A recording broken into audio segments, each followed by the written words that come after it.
Perspective പ്രൊജക്ഷനാണ് last ക്ലാസ്സിൽ പറഞ്ഞത്. അപ്പോൾ പെർസ്പെക്റ്റീവ് പ്രൊജക്ഷൻ്റെ കംപ്ലീറ്റ് ഫസ്റ്റ് ഡീറ്റെയിൽസൊക്കെ കാര്യങ്ങളൊക്കെ ഫസ്റ്റ് ക്ലാസ്സിൽ പറഞ്ഞിട്ടുണ്ടായിരുന്നു. ഇനി പെർസ്പെക്റ്റീവ് പ്രൊജക്ഷൻ്റെ ട്രാൻസ്ഫോർമേഷൻ ഇക്വേഷൻസാണ് പഠിക്കാനുള്ളത്.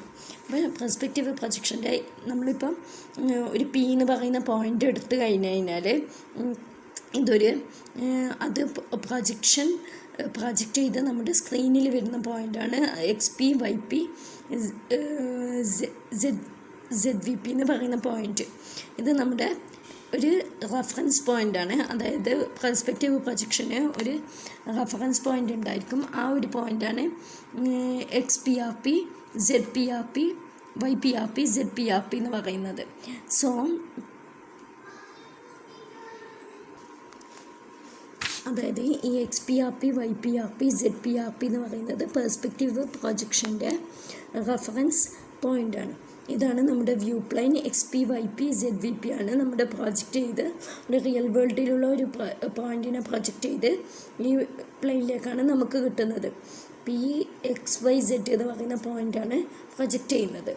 സോ യു എന്ന് പറയുന്ന ടേമൊക്കെ ഞാൻ കഴിഞ്ഞ ക്ലാസ്സിൽ ഡീറ്റെയിൽ ആയിട്ട് പറഞ്ഞതായിരുന്നു. നമുക്ക് പിന്നെ നെക്സ്റ്റ് ഞാൻ കഴിഞ്ഞ ക്ലാസ്സിൽ എക്സ്പ്ലെയിൻ ചെയ്തത് മീൻസ് ഈ വ്യൂ പ്ലെയിന് ഇത് വ്യൂ പ്ലെയിന് Z ആക്സിസിന് പാരലായിട്ട് വെച്ചിട്ട് ഈ നമ്മുടെ XPRP YPRP ZPRP എന്ന് പറയുന്ന പോയിൻ്റ്, അതായത് നമ്മുടെ റെഫറൻസ് പോയിൻ്റ് Z ആക്സിസിൽ വരുന്ന വിധത്തിൽ ZVP എന്ന് പറയുന്ന ആ ലൈനിൽ വരുന്ന വിധത്തിലായിരുന്നു ഞാൻ കഴിഞ്ഞ ക്ലാസ്സിൽ എക്സ്പ്ലെയിൻ ചെയ്തത്. ബട്ട് ഇന്ന് ഈ റെഫറൻസ് പോയിൻ്റ് നമുക്ക് ഏത് പോയിൻ്റായിട്ട് എടുക്കാം. XPRP ZPRP എന്ന് പറയുന്ന പോയിൻ്റ് ഏതൊരു പോയിൻ്റായിട്ട് എടുത്തിട്ടുള്ള കേസാണ് പറയുന്നത്. ആ കേസിൽ ഈ പോയിൻ്റ് എങ്ങനെ കണ്ടുപിടിക്കാം. XP നമുക്ക് പ്രൊജക്റ്റഡ് പോയിൻ്റാണ് കണ്ടുപിടിക്കേണ്ടത് ഇൻ ടേംസ് ഓഫ് ഏത് നമ്മുടെ തന്ന ഗിവൺ പോയിൻ്റ് P=XYZ ആൻഡ് നമ്മുടെ reference point XPRP YPRP ZPRP. ഈ ഒരു ടേംസിൽ നമുക്ക് എങ്ങനെ XP കണ്ടുപിടിക്കാം, അതിനുള്ള ഇക്വേഷനാണ് XP=X into ZPRP minus ZVP by ZPRP minus Z. അതായത് ഈ X ഗിവൺ X, പിന്നെ നെക്സ്റ്റ് പറയുന്നത് ZPRP minus ZVP. ZPRP minus ZVP. ZPRP means നമ്മുടെ ഈ പോയിൻ്റാണ് ZPRP എന്ന് പറയുന്നത്. ZPRP മൈനസ് ഈ ZVP, അതായത് ഈ ഡിസ്റ്റൻസ് വരും. ഈ ഡിസ്റ്റൻസ് ആണ് അതിൽ വരിക. ZPRP minus ZVP divided by ZPRP minus ഈ Z, അതായത് ഈ ഡിസ്റ്റൻസ് വരും, പ്ലസ് XPRP മീൻസ് ഈ point into ZVP minus Z, അതായത് ഈ distance divided by ZPRP minus Z, അതായത് ഈ ഡിസ്റ്റൻസ്. ഇത് രണ്ടും സെയിം തന്നെയാണ്. ഇതുണ്ട് ഇവിടെ ZPRP മൈനസ് ഈ ഭാഗമാണ് വരുന്നത്. ZVP ഇവിടെ എന്ത് ചെയ്യും, ഈ ഭാഗത്തല്ലേ നമ്മൾ എടുക്കുന്നത്. സോ ആ ഭാഗം വരും. സോ ഈ ഒരു ഇക്വേഷൻ വരുന്നത് നമ്മൾ സിമിലർ ട്രയാങ്കിൾസും കാര്യങ്ങളൊക്കെ കൺസിഡർ ചെയ്തിട്ടാണ്. അതായത് രണ്ട് ഐഡൻറ്റിക്കൽ ട്രയാങ്കിൾ കൺസിഡർ ചെയ്യും. എന്നിട്ട് ഇപ്പം നമുക്ക് ഇത് രണ്ടും ജോയിൻ ചെയ്തിട്ട് ഒരു ട്രയാങ്കിളാക്കി വരയ്ക്കാം. ഇതിവിടെ കണക്ട് ചെയ്യുന്ന രീതിയിൽ ഇവിടെ കണക്ട് ചെയ്യുന്ന രീതിയിൽ ഒരു ട്രയാങ്കിളാക്കിയിട്ട് വരയ്ക്കാം. ആ ട്രയാങ്കിളിന് നമ്മൾ ഇക്വേഷൻ സോൾവ് ചെയ്തിട്ടാണ് ഈ ഒരു ഇക്വേഷനിലേക്ക് എത്തുന്നത്. അത് നിങ്ങൾക്ക് ഡെറിവേഷൻ സ്റ്റെപ്സ് ഉണ്ട്, അത് നിങ്ങൾക്ക് പഠിക്കാനില്ല. നിങ്ങൾ ജസ്റ്റ് ഈ ഒരു ഇക്വേഷൻ മാത്രം മനസ്സിലാക്കി വെച്ചാൽ മതി. പിന്നെ നെക്സ്റ്റ് അതിന് YP കാണാൻ വേണ്ടിയിട്ട് അതേപോലെ തന്നെ YP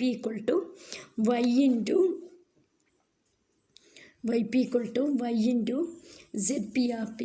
ZPRP മീൻസ് ഇത് മൈനസ് ZVP ഈ point divided by ZPRP minus Z plus YPRP into ZVP minus Z divided by ZVP minus Z divided by ZPRP minus ZVP minus Z ഈ distance, ZPRP minus Z ഈ distance. YPൻ്റെയും calculation നടത്തുക. ഇനി ഇത് നമ്മൾ special cases ആണ്, ഇത് common general cases ആണ്. അതായത് XP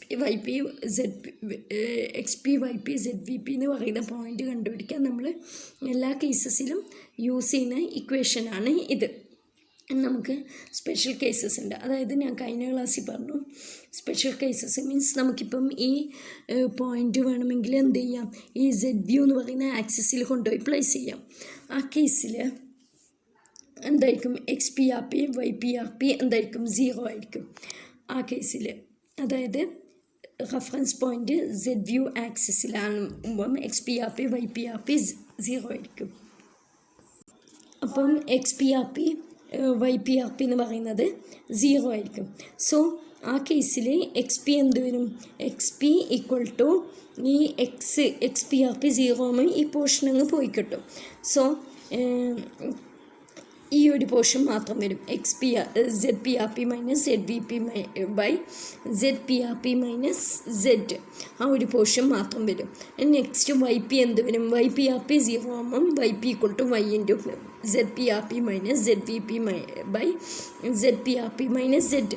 ഈ ഒരു ഇക്വേഷൻസ് ഒക്കെ വരുന്നത് ഇവിടെ 2 ഐഡൻറ്റിക്കൽ ട്രയാങ്കിൾസ് കൺസിഡർ ചെയ്തിട്ടാണ്. എന്നിട്ട് അതിൻ്റെ റേഷ്യോ എടുത്തിട്ടാണ് ഈ ഇക്വേഷൻ എഴുതുന്നത്. അതായത് ഇപ്പം സപ്പോസ് ഇങ്ങനെയാണ് നമ്മുടെ perspective projection.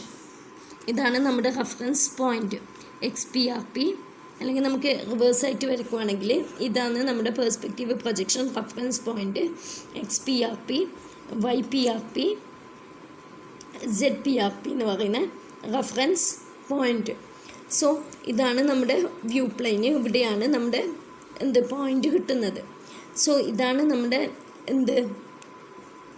X Y Z എന്ന് പറയുന്ന ഒരു പോയിൻ്റ്, എക്സ് വൈ സെഡ് എന്ന് പറയുന്ന ഒരു പോയിൻ്റ്. അപ്പം നമുക്ക് ഇതേപോലെ ഐഡൻറ്റിക്കൽ ട്രയാങ്കിൾസ് വരയ്ക്കാം.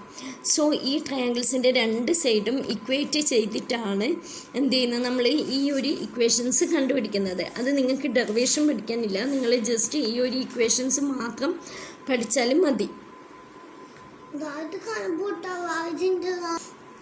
ഇനി നെക്സ്റ്റ് കേസ് ഇപ്പം ഞാൻ പറഞ്ഞു എക്സ് പി ആർ പി, അപ്പോൾ എന്ത് ചെയ്യും, ഈ 2 പോർഷനും ഉണ്ടാവില്ല. ഇനി നെക്സ്റ്റ് നമ്മൾ X P R P Y P R P Z P R P ഒറിജിനായിട്ട് എടുക്കുക. അപ്പോൾ എക്സ് പി എന്ത് വരും, എക്സ് പി ആർ പിയും വൈ പി ആർ പിയും സെഡ് പി ആർ പിയും 0 ആണ്. അപ്പോൾ X P equal to X into Z P R P 0 ആയതുകൊണ്ട് തന്നെ ഇവിടെ സെഡ് വി പി മൈനസ് ഇവിടെ സെഡ് പി ആർ പി 0 ആണ്. അപ്പോൾ ഈ മൈനസും ക്യാൻസൽ ചെയ്ത് പോയി Z V P by Z വരും. അതേപോലെ തന്നെ വൈ പി എന്ത് വരും, ഈ പോർഷൻ 0 ആയിപ്പോവും. വൈ പി എന്ത് വരും, Y into Z V P by Z വരും. സോ ഇവിടെ 2ലും 0 എടുത്ത് കഴിഞ്ഞാൽ Z V P by Z വരും. ഇനി next case Z V P equal to 0. Z V P equal to 0 ആകുമ്പം ഈ ഇക്വേഷനിൽ എന്ത് വരും, ഈ ഒരു പോർഷൻ സെഡ് വി പി 0 ആയിപ്പോയി. സെഡ് വി പി 0 ആയി കഴിഞ്ഞ് കഴിഞ്ഞാൽ Z P R P by Z P R P minus Z, Z P R P by Z P R P minus Z. അതേപോലെ തന്നെ ഇവിടെ സെഡ് വി പി 0 ആയിക്കഴിഞ്ഞാൽ ഇവിടെ 0 minus സെഡിൻ്റെ ഈ മൈനസ് ആണ് ഔട്ട് സൈഡ് എടുത്ത് X P R P Z by Z P R P minus Z. So Y പിയും അതേപോലെ വരും. Y P Z V P ആണ് 0, അപ്പോൾ ഇവിടെ മേലിൽ സെഡ് പി ആർ പി മാത്രം വരും. താഴത്ത് Z P R P minus Z plus ഇവിടെ സെഡ് വി പി 0 ആയി, മൈനസ് ഇങ്ങോട്ടേക്ക് വന്നു Z V P minus Z divided by Z P R P. അപ്പോൾ സെഡ് വി പി 0 ആകുമ്പം മൈനസ് ഔട്ട് സൈഡ് എടുക്കുക, Z P R P minus Z by Z P R P minus Z വരും. അതേപോലെ 4th case X P R P Y P R P Z V P 0, അതായത് ഈ 2 പോയിൻറ്റും 0, അതേപോലെ തന്നെ ഈ പോയിൻറ്റും 0. ആ കേസിൽ ഉള്ള ഇക്വേഷൻ എന്ന് വെച്ചാൽ എന്ത് വരും, X P equal to X into X P R P 0 ആയതുകൊണ്ട് തന്നെ ഈ പോർഷൻ 0 ആയിപ്പോയി. സോ സെഡ് വി പി 0 ആയതുകൊണ്ട് തന്നെ Z P R P by Z P R P minus Z വരും. X into Z P R P by Z P R P minus Z. Y P എന്ത് വരും, Y P equal to Y into Z V P Z P R P divided by Z V P 0 ആണ്. Z P R P divided by Z P R P minus Z വരും. ഇനി next perspective projection view volume. Oblique parallel പ്രൊജക്ഷൻ്റെ കേസിലാണെങ്കിലും orthogonal പ്രൊജക്ഷൻ്റെ കേസിലാണെങ്കിലും view volume എന്താണെന്നുള്ളത് പറഞ്ഞിട്ടുണ്ടായിരുന്നു. അതേപോലെ തന്നെയാണ് പെർസ്പെക്റ്റീവ് പ്രൊജക്ഷൻ്റെ വ്യൂ വോളിയം ആണെങ്കിലും ഇപ്പോൾ ഇത് ഒരു പ്രൊജക്ഷൻ റെഫറൻസ് പോയിൻ്റാണ്. ഇത് നമ്മുടെ ക്ലിപ്പിംഗ് വിൻഡോ ആണ്. അതായത് ഇവിടെയാണ് നമ്മുടെ എന്ത് കിട്ടേണ്ടത്, നമ്മൾ ക്ലിപ്പ് ചെയ്ത് നമ്മുടെ ആ ഒരു ഇമേജ് കിട്ടേണ്ടത്. ഇത് നിയർ ക്ലിപ്പിംഗ് പ്ലെയിന്, ഇത് ഫാർ ക്ലിപ്പിംഗ് പ്ലെയിന്. അതായത് ഇതിനിടക്കുള്ള റീജിയനാണ് നമ്മുടെ സ്ക്രീനിലേക്ക് നമുക്ക് കിട്ടേണ്ടത്.